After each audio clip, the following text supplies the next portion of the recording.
20 साल नौकरी करने के बाद क्या आप करोड़पति बन पाएंगे, या फिर सिर्फ ऑफिस जाके 8-9 घंटे काम करने के और हर महीने सैलरी लेने के बाद भी हाथ खाली रह जाएगा। ये सवाल मैं नहीं पूछ रहा हूँ, ये तो आपकी आने वाली पीढ़ी आपसे पूछेगी अगर आपने सही वक्त पर सही फाइनेंशियल डिसीजन नहीं लिया। चलो आप ही बताओ, पिछले साल आपने कितना कमाया और कितना खर्च किया। ये तो हर कोई गिन सकता है, हर कोई बता सकता है, लेकिन पिछले साल आपने कितना इन्वेस्ट किया और कितना रिटर्न आया, और अगले 10-20 साल में कितना रिटर्न मिलेगा, इस साल का जवाब 90% लोगों के पास में नहीं होता है।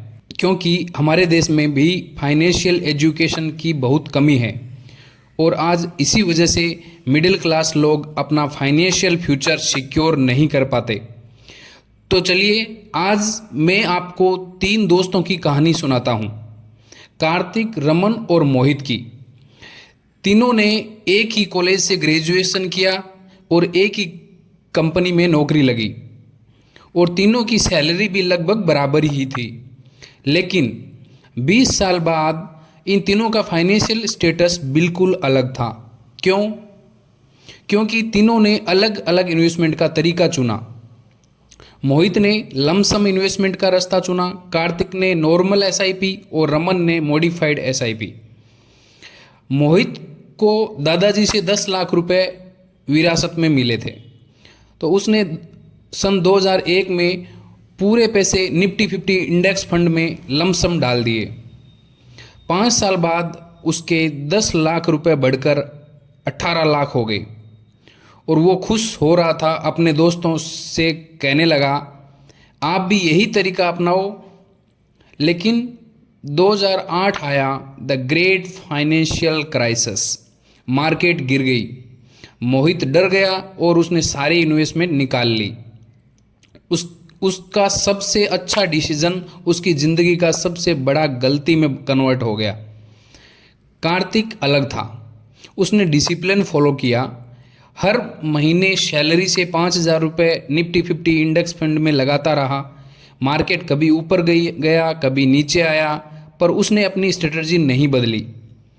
20 साल में कार्तिक ने टोटल 12 लाख इन्वेस्टमेंट किए, लेकिन उसका पोर्टफोलियो सिर्फ 50 लाख तक ही पहुंचा। क्यों? क्योंकि उसका पैसा धीरे का टाइम कम मिला।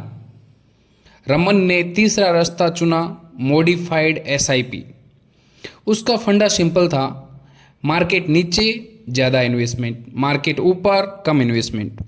शुरुआत में उसने भी 5,000 रुपये महीने से स्टार्ट किया, लेकिन जब मार्केट 10 से 15% गिरा तो एसआईपी अमाउंट बढ़ाकर 15 से 20,000 कर दिया। 2008 में जब सब डर कर पैसा निकाल रहे थे तो रमन ने उल्टा किया, उसने और ज़्यादा इन्वेस्ट किया। कुल मिलाकर उसने लगभग 9 लाख रुपए इन्वेस्टमेंट किए, और फिर 2009 से आगे बस पैसे को कंपाउंड होने के लिए छोड़ दिया। 20 साल बाद तीनों दोस्त फिर वापस मिले। मोहित, जिसने जल्दी पैसा निकाल लिया, उसका पोर्टफोलियो लगभग ख़त्म हो गया। कार्तिक 12 लाख लगाकर भी सिर्फ 50 लाख बना पाया, और रमन, जिसने सही वक्त पर सही स्ट्रेटजी अपनाई, उसका पोर्टफोलियो 1 करोड़ 25 लाख तक पहुंच गया। रमन ने सिर्फ 9 लाख लगाए, पर सही टाइमिंग और स्मार्ट स्ट्रेटजी की वजह से वो करोड़पति बन गया। तो दोस्तों, इस कहानी से हमें क्या सीख मिलती है? पैनिक होकर मार्केट से पैसा मत निकालो।